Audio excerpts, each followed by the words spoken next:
Understand the 10-year passport rule to avoid any unexpected surprises at the airport. Yes, you might leave your trusty passport in a drawer at home until the next time you head abroad on a spontaneous trip or pre-planned excursion. But not checking the date and being aware of the 10-year passport rule for EU destinations can cause havoc with your trip. What is the 10-year passport rule? Understanding passport validity requirements for travel. Countries in the European Union do not allow travelers from outside the EU to enter their borders if their passport was issued more than 10 years ago from the date of travel. When the UK was part of the EU, it was possible to have a longer dated passport, but that's no longer the case.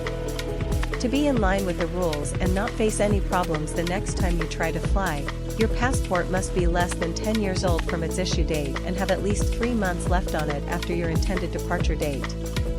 In our helpful guide, you'll discover essential tips and advice to make sure your passport is always travel ready. How long do you need on your passport to travel?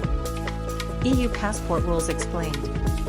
To enter the EU under the new rules, your passport must have been issued less than 10 years before the date you enter the EU country. Be valid for at least 3 months after the day you leave the EU country.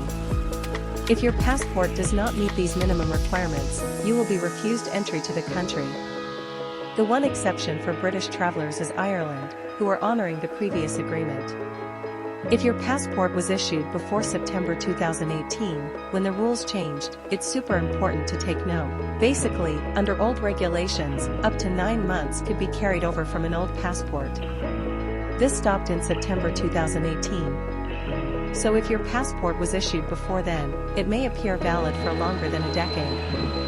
This is still okay for travel outside the EU, but it will prevent travel to much of Europe as you approach the 10-year mark.